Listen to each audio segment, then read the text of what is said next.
Hello, ഇത് ഇന്നൊരു grocery ഷോപ്പിങ്ങിന് വേണ്ടി ഇറങ്ങിയതാ. അപ്പോൾ പോകുന്ന വഴിക്ക് ഒരു ഫ്ലീ മാർക്കറ്റ് കണ്ടു. കുറേ ചെടികളൊക്കെ ഉണ്ടായി. അപ്പോൾ ഞാനൊന്ന് കയറി നോക്കാമെന്ന് വിചാരിച്ചു. പോകുന്ന വഴി എന്ന് പറയുമ്പോൾ കുറേ ദൂരമൊന്നുമില്ല കേട്ടോ. എൻ്റെ വീടിൻ്റെ തൊട്ട് ഓപ്പോസിറ്റാണ് ഇത്. അപ്പോൾ ഫസ്റ്റ് തന്നെ ഒരു ഫ്രൂട്ട്സ് ആൻഡ് വെജിറ്റബിൾസ് ഒക്കെ ഉള്ളൊരു സ്റ്റാളായിരുന്നു. നല്ല ഭംഗിയുള്ള കുറേ എക്സോട്ടിക് ഫ്രൂട്ട്സൊക്കെ കണ്ടു. എനിക്ക് തോന്നി ഇതൊക്കെ ഓർഗാനിക് പ്രോഡക്റ്റ്സ് ആണ്, കാരണം നല്ല എക്സ്പെൻസീവ് ആയിരുന്നു. പിന്നെ ഇതേ ഇങ്ങനെ കുറേ കുട്ടി കുട്ടി ട്രക്കിൽ ഉണ്ടായിരുന്നു കുറേ സ്റ്റാള്, ഇങ്ങനെ കുറേ ഫുഡ് ഐറ്റംസ്. ഇത് ക്യാൻഡിൽസ് ആണ്. പിന്നെ ഈ സ്റ്റാളിൽ ഫുൾ ഓഫ് സാലഡ്സ് ആണ്. കുറേ സാലഡ്സ് ഉണ്ടായി.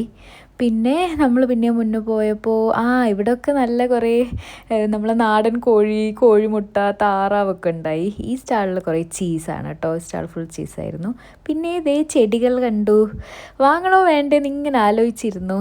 പിന്നെ വിചാരിച്ച് വേണ്ട, ഇതിനൊക്കെ നോക്കണ്ടേ, വെള്ളമൊഴിക്കണം, പാടാണ്, വാ പോവാം.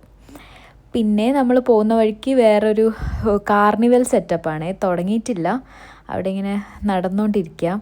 പിന്നെ നമ്മൾ സ്ഥിരം ഗ്രോസറി ഷോപ്പിംഗ് ഇവിടെ വന്നു, സാധനങ്ങളൊക്കെ വാങ്ങി തിരിച്ചു പോയി. അത്രയേ ഉള്ളൂ. ബൈ.